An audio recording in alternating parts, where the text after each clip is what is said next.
Hello नमस्कार दोस्तों, स्वागत है आपका हमारे YouTube channel Pioneer pharma academy और इसके शॉर्ट लेक्चर सीरीज में आपका फिर से स्वागत है। तो आज हम हमारी शॉर्ट लेक्चर सीरीज में फार्मास्यूटिकल एडिटिव्स में नेक्स्ट एक्सिपिएंट जिसका नाम है एंटीऑक्सीडेंट, उस पर बात करने वाले हैं। एंटीऑक्सीडेंट क्या होते हैं, एंटीऑक्सीडेंट किस तरीके से वर्क करते हैं और एंटीऑक्सीडेंट कितने टाइप के होते हैं और कौन कौन से एंटीऑक्सीडेंट हमारी फार्मास्यूटिकल प्रिपरेशन में यूज किए जाते हैं।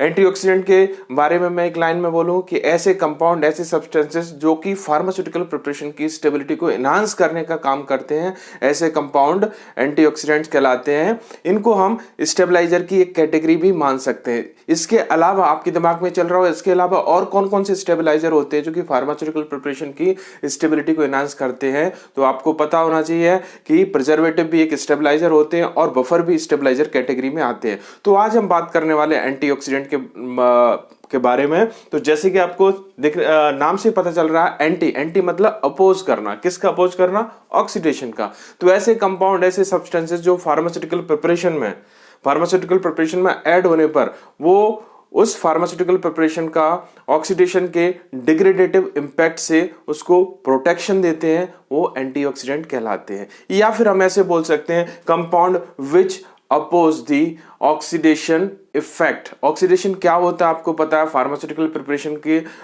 में यदि ऑक्सीडेशन किसी ड्रग का यदि हो जाता है तो ड्रग वो डिग्रेड हो जाती है, डिग्रेड प्रोडक्ट में कन्वर्ट हो जाती है और वो हमारे किसी काम की नहीं होती, उसका कोई थेरेप्टिक वैल्यू नहीं रहती और ऊपर से हो सकता है कि उसकी टॉक्सिक वैल्यू क्रिएट हो जाए।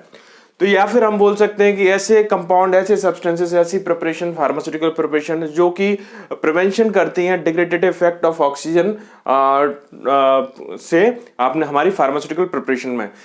एंटीऑक्सीडेंट स्पेशली आपकी जो प्रिपरेशंस है, कौन सी प्रिपरेशन? आपकी लिक्विड प्रिपरेशन, उनमें ज्यादातर यूज किए जाते हैं क्योंकि वहां पर ऑक्सीडेशन का संभावना, जो ऑक्सीडेशन के चांसेस होते हैं सबसे ज्यादा होते हैं, क्योंकि वहां पर 2-3 कारण होते हैं ऑक्सीडेशन होने का। सबसे बड़ा जो कारण है उसमें जो आपकी फार्मास्यूटिकल प्रिपरेशंस हैं उनमें जो ड्रग है, वो ड्रग आपकी बहुत सी ड्रग ऐसी होती हैं जो कि ऑक्सीजन सेंसिटिव होती है। अब आपके दिमाग में ये आ रहा हो कि ऑक्सीजन कहां से आई, आपकी प्रिपरेशन में ऑक्सीजन कहां से आ गई। तो आपको पता है ज्यादातर आपकी लिक्विड प्रिपरेशन कैसी होती है, आपकी एक्वस बेस्ड प्रिपरेशन होती है, मींस वाटर बेस्ड प्रिपरेशन होती है। तो वाटर में आपको पता है कुछ ना कुछ डिसॉल्व ऑक्सीजन रहती है, जो कि डिसॉल्व ऑक्सीजन उस फार्मास्यूटिकल प्रिपरेशन में मौजूद ड्रग से रिएक्ट करके उसे ऑक्सीडाइज कर देती है और डिग्रेड कर देती है। इसलिए हमें ऑक्सीडेशन का जो डिग्रेडेटिव इंपैक्ट है उससे हमारी प्रिपरेशन को, या कह सकते हैं कि हमारी ड्रग को सुरक्षा देनी है, प्रोटेक्शन प्रोवाइड करना है, ताकि हम मैक्सिमम उससे थेरेप्टिक बेनिफिट ले सकें।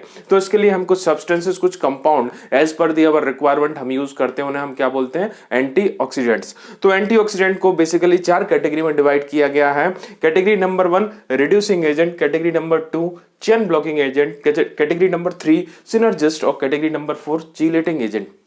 ये चारों के चारों एंटीऑक्सीडेंट कहलाते हैं क्योंकि ये ऑक्सीडेशन जो फिनोमेना है, ऑक्सीडेशन फिनोमेना उसका अपोज करते हैं।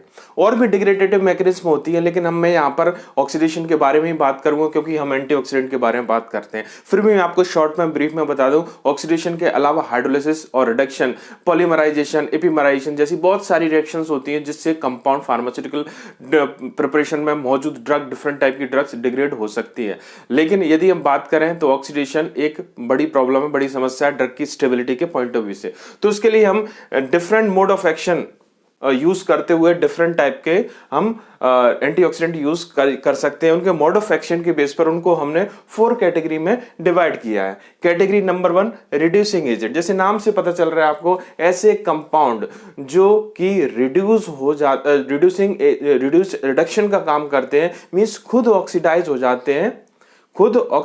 जाते हैं, लेकिन ड्रग को ऑक्सीडाइज होने नहीं देते। ऐसे कंपाउंड, ऐसे सब्सटेंसेस रिड्यूसिंग एजेंट कैटेगरी में आते हैं, उन्हें हम रिड्यूसिंग एंटीऑक्सीडेंट कहते हैं। Reducing agent works as a antioxidant. ऐसे कंपाउंड, ऐसे सब्सटेंसेस जो खुद का ऑक्सीडाइज होने देते हैं लेकिन ड्रग का ऑक्सीडेशन नहीं होने देते हैं, तो उन्हें हम क्या बोलते हैं? Reducing agent. ये सपोज कीजिए ये आपकी ड्रग है, पी ड्रग है और क्यू आपका एंटीऑक्सीडेंट है। ये आपकी ऑक्सीजन है, तो ऑक्सीजन आपकी ड्रग के पास न जाके किसके पास जाएगी? इस रिड्यूसिंग एजेंट के पास। तो आपकी ड्रग प्रिवेंट हो जाएगी, किससे? ऑक्सीडेशन से। उसके बाद नेक्स्ट कैटेगरी जिसमें हम बात करें, उस कैटेगरी को बात करने से पहले हम इसके एग्जाम्पल को देख लें। एग्जाम्स में आते हैं तो इसलिए हमें याद रखने पड़ेंगे। थायोयूरिया, याद रखिएगा, thiourea, sodium metabisulphite and sodium sulphide, मैंने इसमें लिखा नहीं लेकिन याद रखिएगा, and ascorbic acid. These are 3 agent basically use as a reducing agent to prevent the pharmaceutical preparation from the oxidation। हमारी pharmaceutical preparation को oxidation से बचाने के लिए हम इस टाइप के कंपाउंड, इस टाइप के सब्सटेंसेस यूज कर सकते हैं। उसके बाद यदि हम बात करें नेक्स्ट कैटेगरी के बारे में बात करते हैं।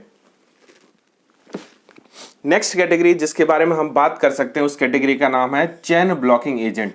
चेन ब्लॉकिंग एजेंट नाम क्यों दिया गया है? यहां पर तो समझ में आ रहा है रिड्यूसिंग एजेंट, क्योंकि ये रिडक्शन का काम कर रहा है, मींस खुद ऑक्सीडाइज हो रहे हैं। ये चेन ब्लॉकिंग नाम क्यों दिया गया? चेन ब्लॉकिंग नाम इसलिए दिया गया, आपको पता है कि जो ऑक्सीडेशन प्रोसेस होती है, वो फ्री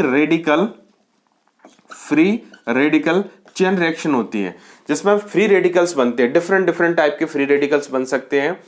और 3 स्टेप होती है इसमें, chain initiation, chain elongation and chain termination.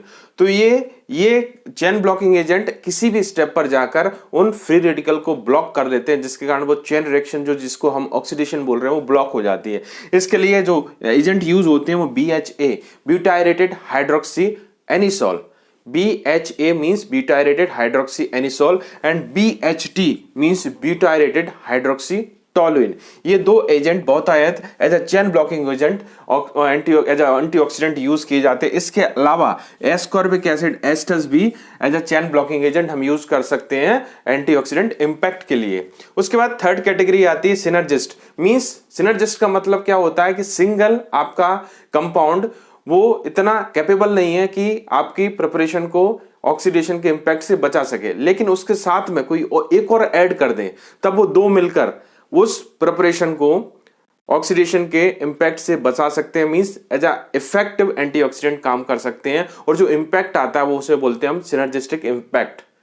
Means alone ये वर्क करने में कैपेबल नहीं है, लेकिन यदि इनको कॉम्बिनेशन में ले लिया जाए तो ये बेहतर वर्क करते हैं और ये आपकी प्रिपरेशन को एंटी ऑक्सीडेशन से प्रिवेंट कर सकते हैं। लास्ट जो कैटेगरी है आपकी चीलेटिंग एजेंट। चीलेटिंग एजेंट क्या होते हैं? ऐसे कंपाउंड, ऐसे सब्सटेंसेस जो कि ट्रेस मेटल कौन कौन सी? आयरन और कॉपर के साथ मिलकर कॉम्प्लेक्स फॉर्मेशन कर लेते हैं। लेकिन यहां पर आपके दिमाग में एक चीज आ रही है, आयरन और कॉपर का क्या लेना देना है? इस पूरी कहानी में आयरन और कॉपर का क्या लेना देना है? तो मैं आपको ध्यान दिला दूं कि आयरन और कॉपर एज अ कैटालिस्ट काम करते हैं आपकी ऑक्सीडेशन रिएक्शन के लिए। और जब कैटालिस्ट ही अगर मान लीजिए किसी चीलेटिंग एजेंट ने कैप्चर कर लिया, उसको पकड़ लिया, उसके साथ कॉम्प्लेक्स बना लिया, तो आपको आपकी प्रिपरेशन को, आपकी जो रिएक्शन है उसको कैटालिस्ट नहीं मिल पाएगा, तो रेट ऑफ रिएक्शन क्या हो जाएगी? स्लो।